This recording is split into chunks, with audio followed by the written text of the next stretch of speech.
हरिओम। श्रीमद् भागवत गीता संबंध। अब भगवान ध्यान करने वाले सिद्ध भक्ति योगी के लक्षण बताते हैं। सर्वभूत स्थितं यो माम भजते कत्वमास्थित सर्वथा वर्तमानो अपि स योगी मयि वर्तते एकत्वमास्थित।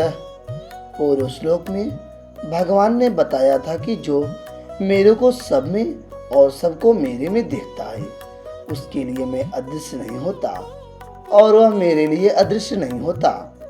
अदृश्य क्यों नहीं होता? कारण कि संपूर्ण प्राणियों में स्थित मेरे साथ उसकी अभिन्नता हो गई है, अर्थात मेरे साथ उसका अत्यधिक प्रेम हो गया है। अद्वैत सिद्धांत में तो स्वरूप से एकता होती है, पर यहाँ वैसी एकता नहीं है। यहाँ द्वैत होते हुए भी अभिन्नता है, अर्थात भगवान और भक्त दिखने में तो दो हैं पर वास्तव में एक ही हैं। जैसे पति और पत्नी दो शरीर होते हुए भी अपने को अभिन्न मानते हैं, दो मित्र अपने को एक ही मानते हैं, क्योंकि अत्यंत स्नेह होने के कारण वह द्वैतपना रहता है। ऐसे ही जो भक्ति योग का साधक भगवान को प्राप्त हो जाता है, भगवान में अत्यंत स्नेह होने के कारण उसकी भगवान से अभिन्नता हो जाती है। इसी अभिन्नता को यहाँ एकत्वमास्थित पद से बताया गया है। सर्वभूत स्थितं यो माम भजति।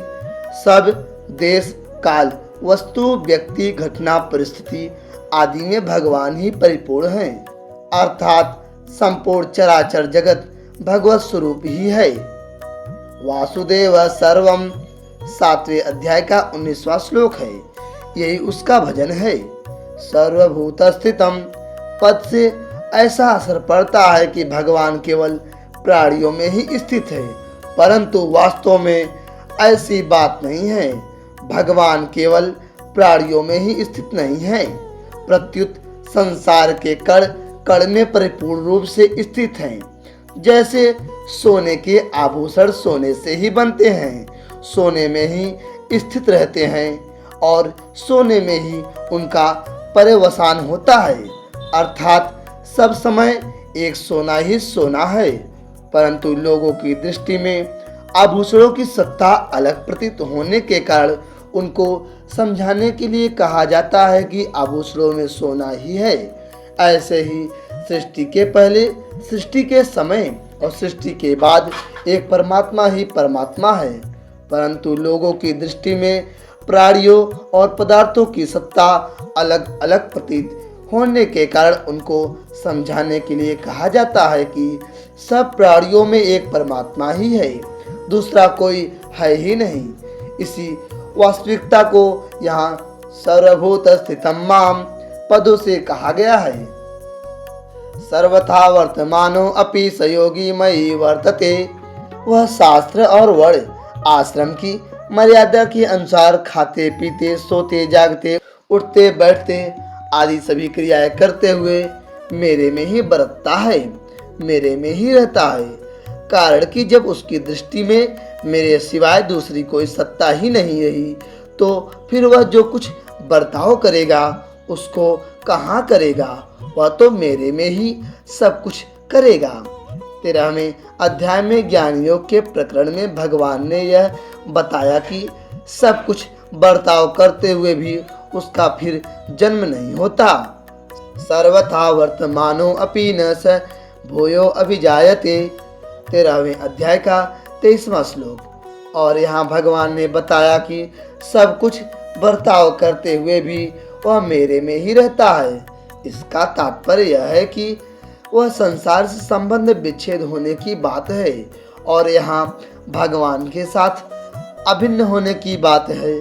संसार में संबंध विच्छेद होने पर ज्ञान योगी मुक्त हो जाता है और भगवान के साथ अभिन्नता होने पर भक्त प्रेम के एक विलक्षण रस का आस्वादन करता है, जो अनंत और प्रतिक्षण वर्धमान है।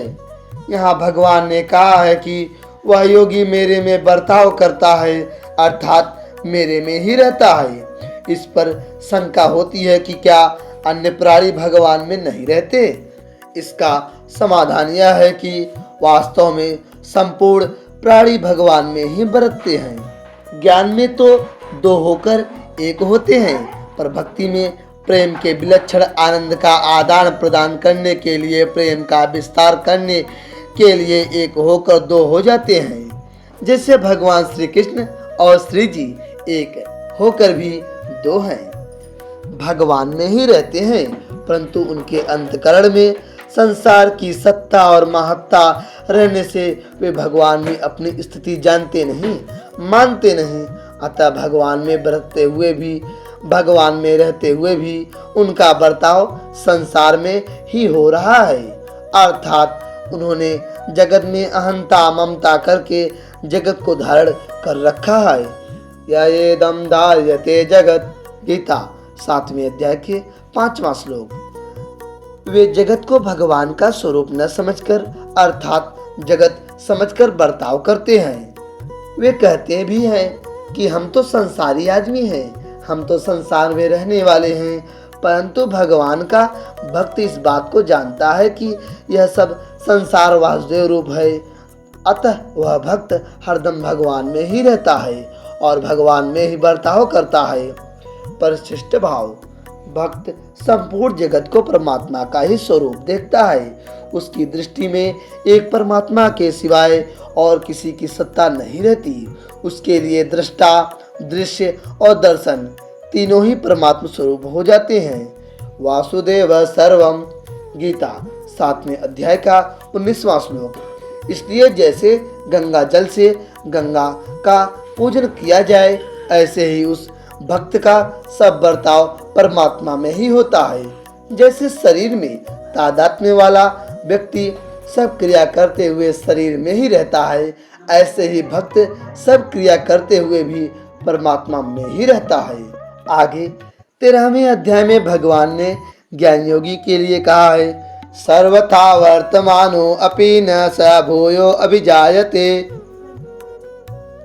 13वें अध्याय का 23वां श्लोक।